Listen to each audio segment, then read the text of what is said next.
Senator Kyrsten Sinema leaves the Democratic Party. What does it mean, and what should Democrats do about it? This is an emergency edition of the Beyond Politics podcast on the Blue Amp channel on YouTube and on audio. I'm former congressional staffer and campaign manager Matt Robison. That's former Biden ad maker Cliff Schecter. Cliff, why is Senator Sinema doing this? There probably are lots of things going through her head, like, I want fries right now, and time for a run.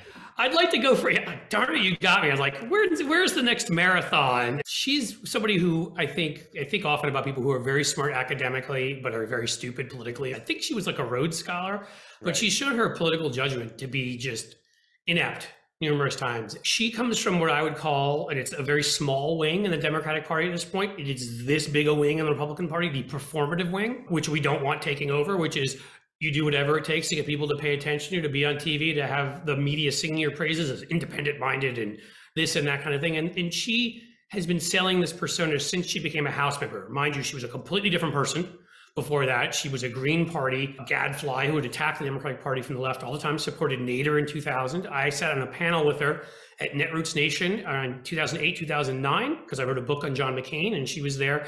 And she was trashing McCain to me privately. Now she wants to be John McCain. She was showing off her Facebook that had 5,000 friends as a state representative, because that was the most important thing. I use those anecdotes a lot privately, but now I'll use them everywhere because that's who she is. It's her Facebook. It's on the John McCain of the Democratic Party. I'm not going to try to necessarily psychoanalyze her, although those are fascinating insights, and that could very well be a big part of the puzzle here. If you and I were part of her campaign team right now, we might be making the following case.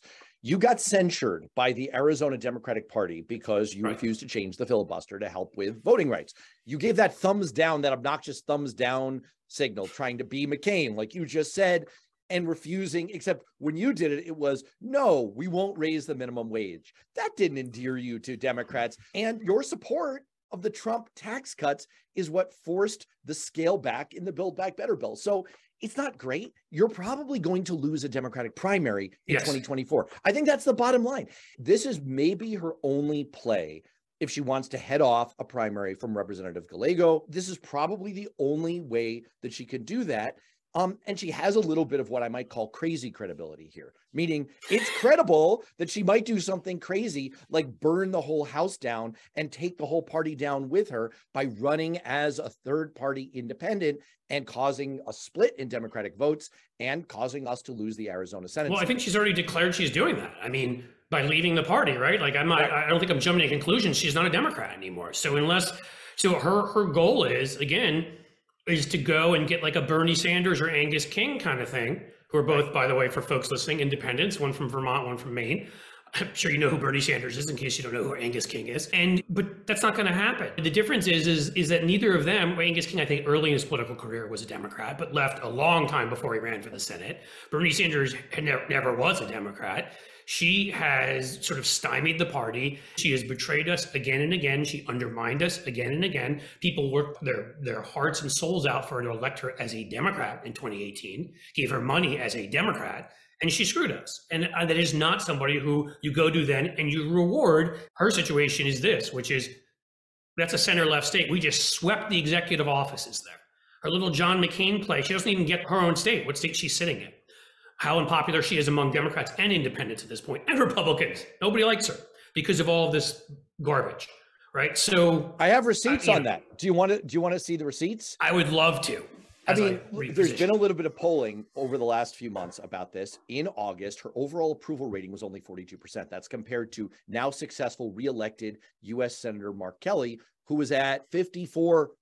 So she's 12 points south of Mark Kelly in that poll. Right. And if her whole play here is to try and portray herself as a maverick and independent, she's not popular with independents either. Her approval rating among independents was also only 42%. There was one demographic that had a positive approval rating for her. That's Republicans. She was up 47-41. The problem there is they're mostly approving of her because she was being a pain in the you-know-what to the Democratic Party. They like that kind of thing. That's not going to hold up in an election. They will choose the Republican. So the upshot here, if there's one thing to know, if there's like a big headline from this, I hear you saying, and I hear me saying, that this may be actually the right tactical move politically because she was probably going to lose a Gallego primary in the Democratic Party. She might have felt like she was forced into this, or maybe the psychology you were talking about played in as well.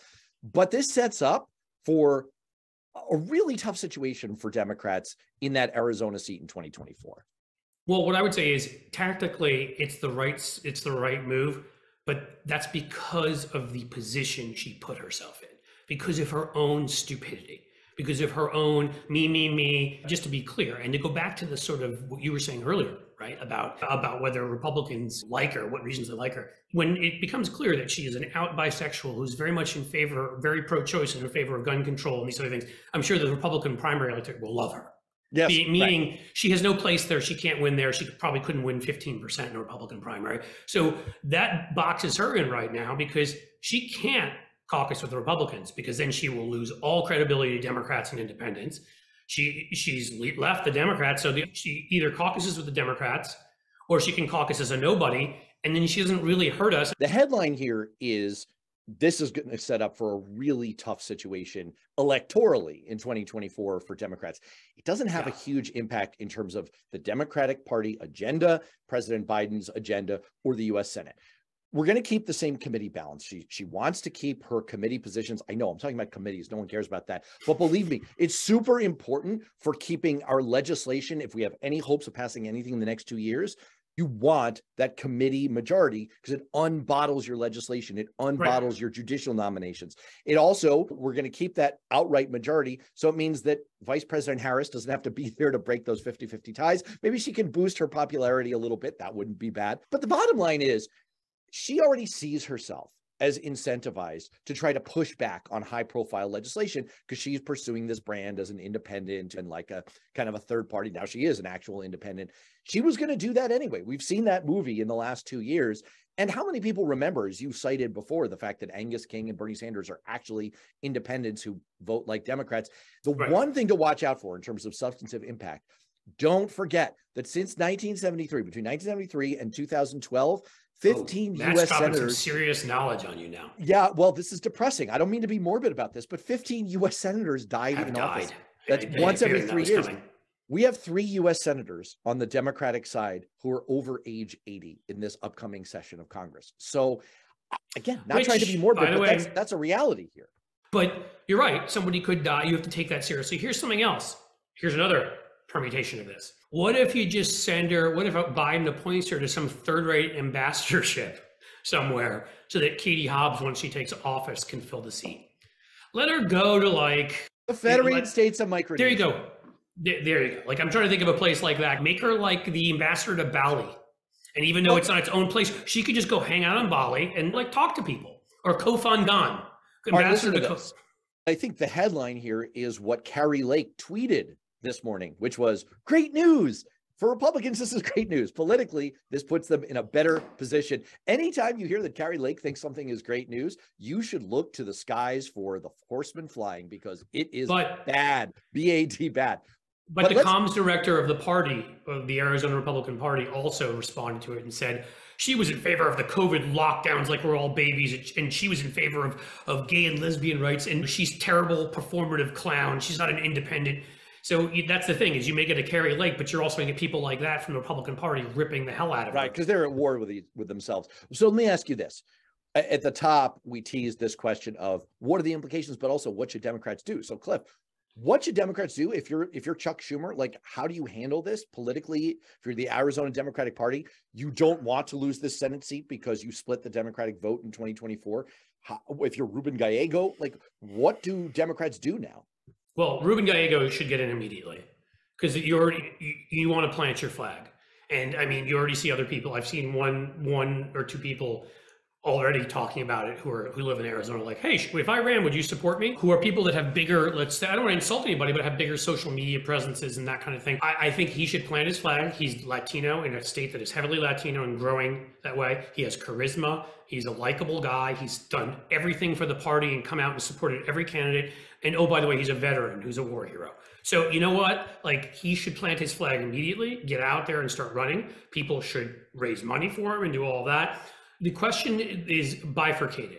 What should they do in terms of campaigning? Well, they should be dropping Oppo and things like that to certain reporters so that she is being undermined and by key demographics that she would need to win over as an independents, moderate Democrats, moderate Republicans, destroy her in that part already. She's offended a lot of people. Finish that job off so that she decides that she has to walk away in 2024 and lose. That's what I would do on that side. The tougher one, and you've maybe convinced me. You think that we should basically like not fold, not call. You think we should raise here. You think Democrats.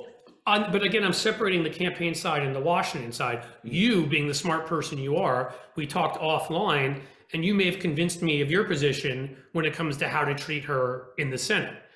One way you treat her in Arizona is Democrats, she can't get mad at like Chuck Schumer if Ruben Gallego's out there campaigning against her, destroying her, and that is getting headlines for it. And, oh, Oppo dropped, she did this, then whatever.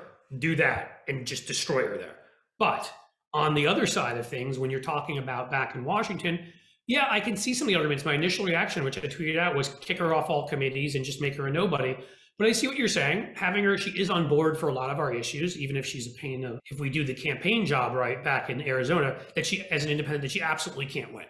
That maybe she could throw it to a Republican, and maybe she's willing to do that. But I think you need to call her bluff on that and stand up and in the campaign and do that. So what you're basically advocating for here is in Washington, that's my kind of position on this, which is if you've got a little bit of leverage, which is she likes being on committees and having the assignment she wants, hold on to that. You don't want to deploy that now. You raise a really important point, which is when my former boss ran for the US Senate in 2010, I called the White House political director at the time, and this was 2 days before the election. I was like, look, man, we're about to lose. And Paul was one of the early endorsers of Barack Obama. What is the president going to be able to do? You please tell me that you have a plan in place to take care of him. And they did actually offer him a position, one that he did not take in the administration. But that is another point of leverage. That's all I wanted to connect to. You're raising a super important point, which is that because it could be in the administration too. You're right. It's not just ambassadorships. Like, hey, be the deputy undersecretary of like fashion.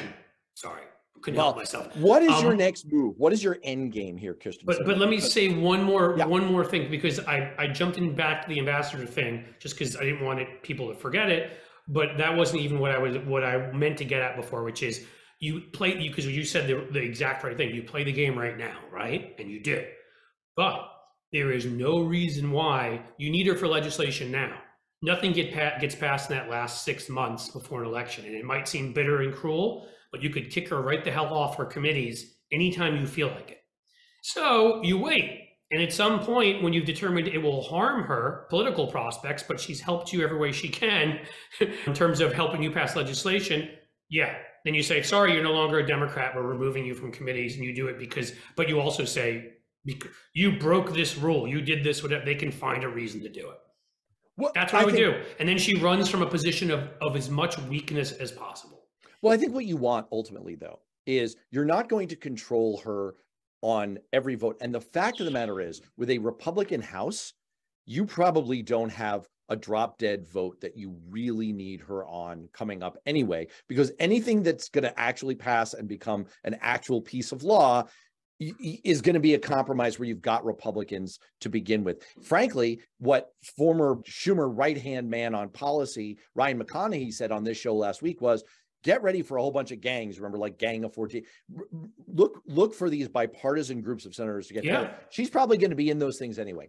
That's not where you need her. What you need is to think about the political situation in Arizona in 2024. The end game for the Democratic Party is to push her out of that race so that she doesn't split the Democratic vote. You want her to step out, which means she needs a landing place. But the upshot of what you're saying is this.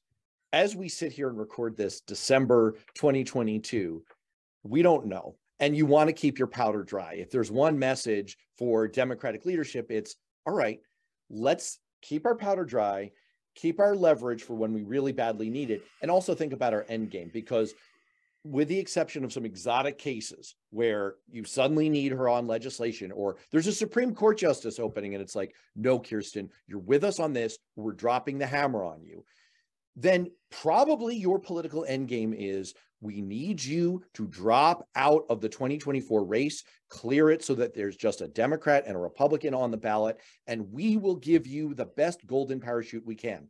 Do you want an ambassadorship? Done. Do you want a cabinet position? That is in the bidding.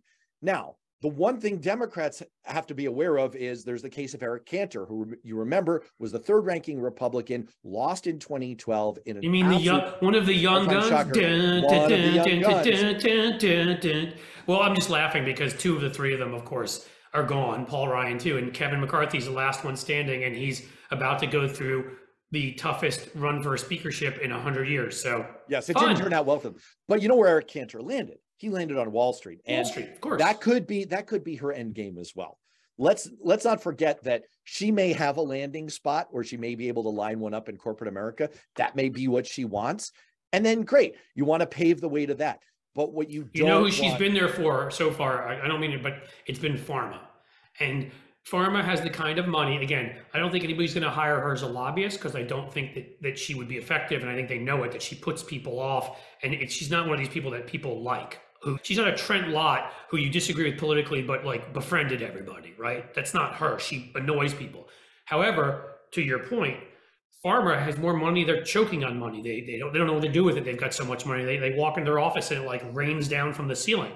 So they could easily create a $2 million a year position for her to be like head of corporate dresses and hair pieces. I mean, it doesn't really matter, right? Like they could do that. And so, yes, there's that opportunity for her too, even though there's a rich history here. Remember, Billy Towson was the chairman of the House Energy and Commerce Committee, and he was a Democrat from Louisiana, and then he became pharma's top lobbyist. This may just be fairy dust too, but I would redouble their efforts right now to see if they could bring in Murkowski, who, by the way, again, I'm saying it's a long shot, so don't get me wrong.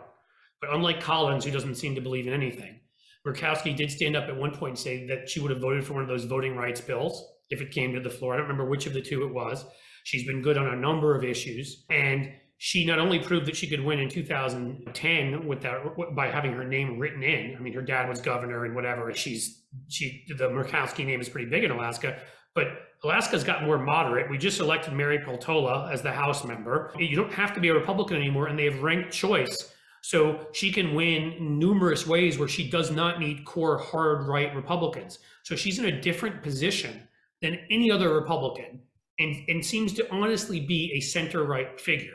I'm just saying she's more conservative than Jim Jeffords or Arlen Specter was, but I might reconsider that kind of an outreach to see if you could bring her over. Well, again, you're right. She doesn't have a future as a lobbyist. And for a lot of members of Congress, even senators, that's happened to John Breaux of Louisiana. It happened to Trent Lott, who you just mentioned, after he talked about how much better the country would have been if Strom Thurmond had been elected president and had been able to presumably pass segregation again. Anyway, all of that was okay to say back then, though. Yeah, that was all the way back in like 2008. Right, exactly. So, I mean, look, there's a rich history of these kinds of figures going and becoming lobbyists. We don't see that as the future for Kyrsten Sinema, but there are multiple soft landing positions, and this administration and this Democratic leadership can be very helpful to her in helping to secure those. What do Democrats want? They want her to not split the vote in Arizona in 2024. What do we want? Kyrsten Sinema gone. Right. When do we want it? Preferably before 2024. Exactly. All right. So let's wrap this up. On that note, the bottom line here is no massive implications for the Dem agenda or for the Senate mechanics in the next 2 years. Just keep an eye on the actuarial tables here for some of our incumbent senators. No, I mean, that you make an incredibly important point. And let's be honest also, like, forget actuarial tables. There are things that happen in people's lives that cause them to resign in the middle, right? I mean, Ben Sasse just took off because he got offered $2 million, I don't know what it was, by the University of one of the Florida schools to be president. Somebody gets an offer that they feel like they can't refuse, and they leave. And when you have this close of a Senate, you got to remember that could happen too. So yeah, I mean, I just think the implications likely, unless something of that sort happens, the implications policy-wise are not many. Politically in Arizona, again, it is a state moving to the left. It is a state, a guy like Ruben Gallego is perfectly set. He's not far to the left either. He's sort of center left. He's perfectly set up to run in. Big time military population in Arizona. That is important. He's a vet. And I think you keep your PR operation, even if it's off the record, undermining her and let Gallego go to town going after her. And the Republicans are going to go after her anyhow because they don't like anything about her. And I think she can be in a position where she's a non-entity by 2024 and realizes she's going to embarrass herself and get 10% and she's willing to walk away. Right. So the bottom line in terms of what Democrats should do is let the situation unfold, support Gallego, let the situation unfold so that she's basically got Monty Hall, door A, door B. And door A is your poll numbers are going down. You're getting hit from the right. You're getting hit from the left. You could try and do this independent path. It's not going to work. Or you've got door B, much more attractive, soft landing, play ball with us. We'll play ball with you. That, I think, about wraps it up. Thanks for being at the channel and for listening and watching.